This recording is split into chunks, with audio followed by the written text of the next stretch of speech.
بسم الله الرحمن الرحیم. دا یوه ونه ده موږ سره ټیک شوه. دا یې زیلې دي، دا یې بره تنه ده، پاڼې وغیره دا دي ټیک شوه. دې کې د دې زیلو نه اوبه روانې شي او په پورته دې تنې ته رسي، تر دې پورې چې هرې پاڼې ته رسي. که هر څومره دا ونه چې دی غټه وي، خو لکه اوبه به دې ته رسي. نو تاسو چېرته دا سوچ کړلی چې د دې ځای نه د اوبه دې پاڼو ته بره څنګه ځي، یا د دې کومه ونه چې ده بره د دې هرې حصې ته د اوبه څنګه ځي د لښکیا نه؟ بل دا چې دې سره څه پمپ یا څه موټر وغیره هم نشته دی چې په هغې باندې اوبه په پورته بوځي. نو دقه نن زموږ ټاپک دی. نن به دقه ووایو چې د اوبه د دې زیلې نه په پورته دې ونې ته څنګه خیژي او د ونې هرې حصې ته، پاڼې ته، تنې ته دا څنګه ځي. نن به دغه ووایو. صحیح ده؟ د کلاس 9 بایولوژي ده. ترانسپورټ آف واټر، د اوبو ترانسپورټ کېدل. دومره خو به تاسو ته پته وي چې په بوټو کې د اوبو ترانسپورټ کېدلو دپاره خاص پیپان دي، واړه پیپان دي، ډېر نري دي چې هغې ته موږ زایلم وایو. دا مخکې ما یو پیره ویلې هم وه. دا زایلم چې کوم دي دا د روټس نه شروع شوي دي، د دې زیلو نه، یعنې دا زیلې د دې ونې دا د دې ځای نه شروع شوي دي. او ایریل پارټس، هغه پارټس چې هغه بره په ایر کې دي، لکه دا پارټس چې کوم شو دې ته دا رسېدلي دي، دا زایلم چې دي. صحیح ده؟ اوس دا څه داسې وړه خبره نه ده چې لکه دې زیلو نه د اوبه د تنې ته څنګه ځي. په دې کې ساینسدانانو کلونه تېر کړلي چې دا سټډي کړي چې څنګه د دې زیلو نه بره د ایریل پارټس ته دا اوبه خیژي، په پورته اوبه څنګه ځي، ریسرچ یې پرې کړلی. نو په اخره کې بیا په دې نتیجه باندې رسېدلي دي او یو تیوري پیش کړله. صحیح ده؟ یو تیوري ده چې هغې ته ویلی کېږي کوهیجن ټینشن تیوري. څه تیوري ده؟ کوهیجن ټینشن تیوري. لکه څنګه چې به موږ سیل ممبرین وي، په هغې کې د سټرکچر نه څوک نه و خبر. چا به وي د سیل ممبرین سټرکچر داسې دی، چا به وي داسې دی، مختلف قسمه ماډل یې پیش کړي دي. خو په هغې کې بیا سینګر او نیکالسن په 1972 کې بیا یو ماډل چې دی پیش کړو، فلویډ موزیک ماډل، هغه پکې ته اکسپټیبل و. دغه شانتې د دې په باره کې هم ډېرې تیوریانې دي. صحیح ده؟ چې د اوبه د دې زیلې نه په پورته ونې ته څنګه ځي، خو پکې موسټ اکسپټډ چې کومه ده هغه ده کوهیجن ټینشن تیوري. نن سبا نیوخت کې. صحیح ده؟ دا اوس موږ ته څه وایي؟ کوهیجن ټینشن تیوري. په دې باندې به اوس تاسو څه پوه کوم. کوهیجن ټینشن تیوري موږ ته دا وایي چې the force which carry water upward through xylem in plant is transpirational pull. وایي د دې زیلو نه اوبه په پورته دې تنې ته وړل، په پورته وړل، په چا کې؟ په دې زایلم کې داسې واړه پیپان دي. په دې کې دا چې وړي وایي دا یو فورس دی، یو څه شیز دی، یو فورس دی، یو قوت دی. او دغه قوت ته موږ څه وایو؟ ترانسپایریشنل پول ورته وایو. پوه شوئ؟ د کوهیجن ټینشن تیوري موږ ته څه وایي؟ موږ ته دا وایي چې د اوبه د دې زیلو نه په پورته دې تنې ته وړل، پاڼو ته وړل، د بوټي هرې حصې ته وړل، دا د ترانسپایریشنل پول کار دی. دا د ترانسپایریشنل پول یو فورس دی، د کار دی. ترانسپایریشنل پول څه ته ویل کېږي؟ ترانسپایریشن د ترانسپایریشنل چې دی دا ترانسپایریشن نه وتی دی، او پول چې دی دا راکاږلو ته وایي، یو څیز راکاږلو ته. نو څه ته وایي؟ ترانسپایریشنل پول چې دی دا یو پولینګ فورس دی، یو داسې فورس دی چې دا یو څیز راکاږي. مثال په طور باندې دا یو بالپین دی، دا زه یې داسې راکاږم، دا زه څه کومه؟ راکاږم. نو دې ته ویل کېږي پولینګ. خو که دا زه دیکه کومه نو دې ته بیا پوشینګ وایي. نو دا چې دی دا یو پولینګ فورس دی، مطلب یو داسې فورس دی چې دا یو شیز داسې راکاږي. د کومه کېږي دا فورس؟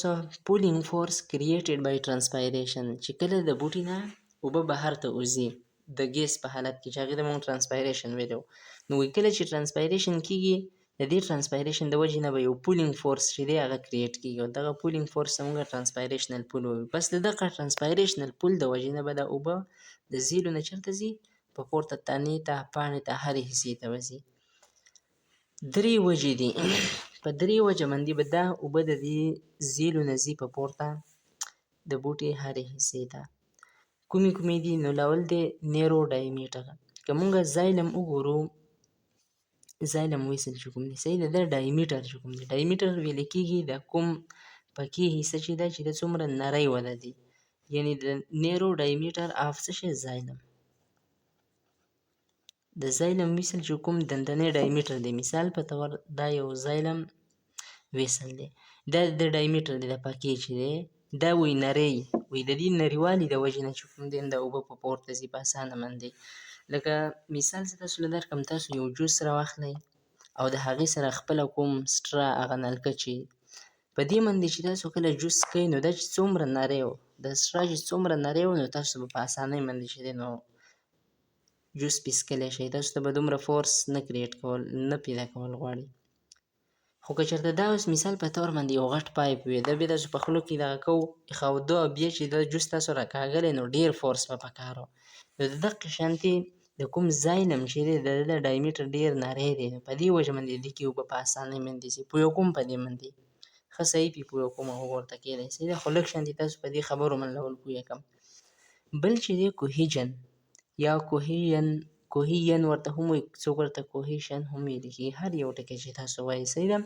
کوهیجن ویلی کېږي د یو واټر مالیکیول چې د بل واټر مالیکیول سره کوم کنیکشن دی، یعنی د واټر چې کوم مالیکیول دي دا د یو بل سره نښتي دي. مثال په طور باندې دا یو د واټر مالیکیول دی، دا بل د واټر مالیکیول دی.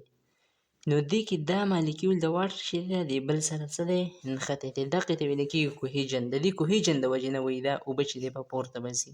ښه صحیح. اوس پې بیا چې کله دې ځای کې مونږ د ډایګرام په دغه باندې وي نو تاسو ته به بیا ښه پته ولګي، اسان به شي درته صحیح ده.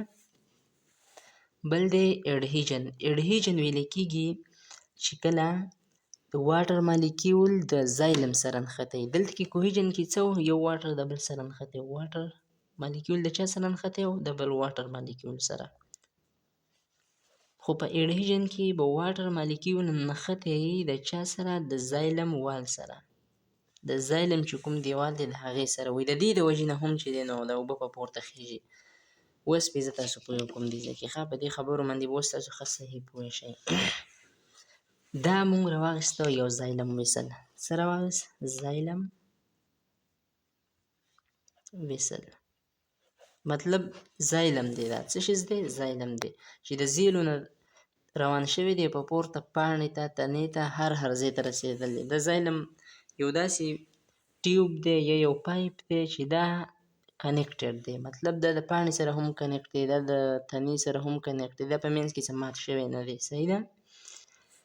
د دې دا ډایمیټر ډېر زیات نری دی. نو د نري په وجه باندې مثال تاسو یو واټر مالیکیول ورته دغه کړئ نو دا به په اسانۍ سره ځي. ما تاسو له مثال د جوس درکړو چې تاسو جوس کله څښئ نو چې څومره نلکه نری وه نو لږ شان کې چې تاسو ساه واخلئ خولې طرف ته کش یې کئ نو یو دم به دا جوس د لخیا نه چې دی راوخیږي. خو که دا پایپ دا نلکه چې څومره ده دا غټه وه نو ده تاسو په بیا به تاسو لا ډېر محنت کول کوشش کول پکار چې تاسو دا جوس څه کئ وڅښئ. نو دغه شانتې د زایلم دا ویسل څه دی دا ډېر زیاته نری دی. دویم نمبر خبره ده کوهیجن، یعنې یو واټر مالیکیول د بل واټر مالیکیول سره نښتی دی. اوس دا مین خبرې دي دا درې صحیح ده. ګورئ دا د واټر مالیکیول دي، څه دي؟ د واټر مالیکیول دي. دا په دې زایلم کې مثال په طور باندې دا روان دي صحیح ده.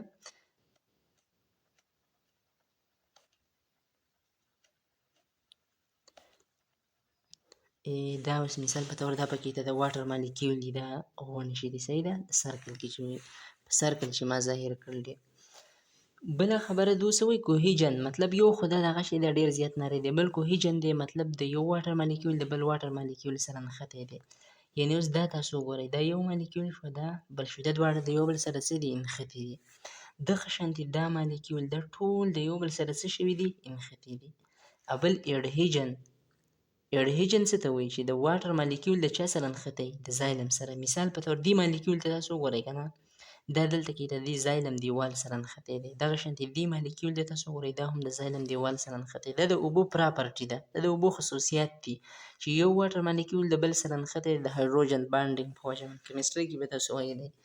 بل د اوبو دا خصوصیت دی چې دا اډهیجن یعنې دا چې د هر څیز کې تاسو واچوئ دا به د هغې د وال سره نښلي. مثال په طور تاسو یو ګیلاس کې چې کله اوبه واچوئ بیا د دې ګیلاس نه اوبه ټولې لرې کړئ نو بیا هم څه نه څه پارټیکل چې د اوبو دي هغه د دغه ګیلاس د ګیلاس د وال سره نښتي، د ګیلاس پورې نښتي صحیح شوه. نو اډهیجن څه ته وایي چې واټر مالیکیول د دې زایلم سره نښتی دی. لکه دا زه په دې شین باندې لږ دغه کړم چې تاسو ته بیا اسانه وي. دا واټر مالیکیول چې دی د دې سره نښتی دی. اوس داسې وشوه چې ترانسپایریشنل پول څه ته وایي؟ یو داسې فورس دی دا چې دا د ترانسپایریشن د وجې نه پیدا شوی دی، خو دا د اوبه په پورته بوځي. نو اوس ګورئ دې خوا چې کله ترانسپایریشن کېږي، مثال په طور دا د واټر یو مالیکیول دی، دا یو مالیکیول دی، دا څه دی؟ واټر مالیکیول دی، او ترانسپایریشن وشو د ده د ایواپوریټ شو. څه شو؟ ایواپوریټ شو، مطلب دی ګیس ته بدل شو، د دې پاڼې نه بهر ته ووتو. نو اوس دی چې بهر ته وځي، ګورئ دې خوا د ځان سره دا مالیکیول سره دی نښتی دی، د دې مالیکیول سره نښتی دی که نه؟ نو چې دی بهر ته وځي نو دی یو مالیکیول باندې هم ځان سره زور کوي، پولینګ کوي، دی هم ځان سره راکاږي. نو دا مالیکیول د ده سره نښتی، دا د ده سره نښتی، دا د ده سره نښتی دی. ټیک شوه؟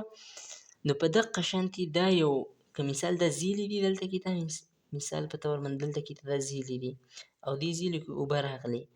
اوس دا به په پورته څنګه ځي؟ نو چې دلته کې یو پیره دا یو مالیکیول صرف ایواپوریټ شو، نو دی د ټولو سره څه دی؟ نښتی دی. نو په دقه وجه باندې داسې یو پولینګ فورس په پورته څه شي؟ کریټ شي. د صرف د چا د وجې نه؟ د ایواپوریشن دلته نه وایي، دلته به ترانسپایریشن وایي. صحیح ده؟ د ترانسپایریشن د وجې نه، نو صرف د ترانسپایریشن د وجې نه څه وشوه؟ دې ځای کې یو پولینګ فورس کریټ شو، مطلب چې دا مالیکیول صرف ایواپوریټ شو، نو دا مالیکیول ځان پسې راکاږلو، دغه شانتې د اوبه د دې زیرو نه په پورته لیفټ ته څه شوې؟ ورسېدې. بله خبره دا وه دې کې کوهیجن دا اډهیجن. صحیح ده؟ کوهیجن خو شوه د یو مالیکیول د بل سره دغه کوهیجن. اوس اډهیجن ویل کېږي د واټر مالیکیول د زایلم سره نښتل. اوس که مثال په طور باندې دا مالیکیول چې دا ایواپوریټ شو، صحیح شوه؟ دغه شانتې دا مالیکیول چې کله ایواپوریټ شو، نو په کار خو دا وه چې دا اوبه واپس راغلی وي، خو دا واپس نه راځي. ولې نه راځي؟ ځکه دا اوبه چې دا اوس دلته کې د دې دیوال سره نښتې دي. که مثال یو ایواپوریټ شو، دا بل به خپل په دې ځای یي، داسې نشي کېدی چې دا اوبه به اوس واپس راشي. نو د دغه دوو خصوصیاتو د وجې نه، د نیرو ډایمیټر یعنې ډېر د تنګوالي د وجې نه، لکه مثال دا یو زایلم دغه دی خو ډېر ورکوټ دی، ډېر وړوکی دی، په دې کې اوس صرف دا یو مالیکیول دی، یو دا شو، نو دا به څنګه په کته راشي چې یو دلته کې د دې وال سره نښتی دی، بل دا واټر مالیکیول دی بل واټر مالیکیول سره نښتی دی، خو چې یو پیره صرف دا یو مالیکیول څه شو؟ ایواپوریټ شو، نو دی یو پولینګ فورس، مطلب په پورته د راکاږلو والا یو فورس کریټ کړي، د هغې د وجې نه دا واټر مالیکیول بیا په پورته څه شي؟ روان شي، خیژي.